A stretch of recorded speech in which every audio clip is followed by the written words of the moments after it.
Lungdamna Lai Siangtho John alian som lenga aneu Kuamah som le saki chang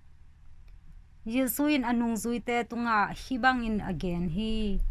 pa in ke hung it bangin keima in note kong it hi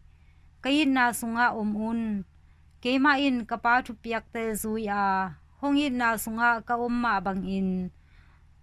note in ka thupiakte na zuih le kaina sungah na dingu hi lungnopna note sungah theihna ding a hi zongin note lungnopna a kicin theihna ding a hi zongin hi thute note tungah konggen zo hi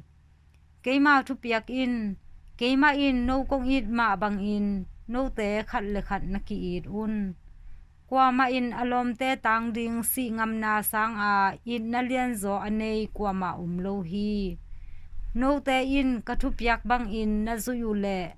lawmte na hi hi Keimah in kipanin note sila kongchinon ke ding hi hiam chi le silate in atopa semna te a thei ke hi a hi zongin Keimah in note lawmte kongchikhin hi hiam chi le kapa kyang pan ka zak thu khem peu note kong the sakhin zo hi note in keinong tel ke a Keimah in note kong tel hi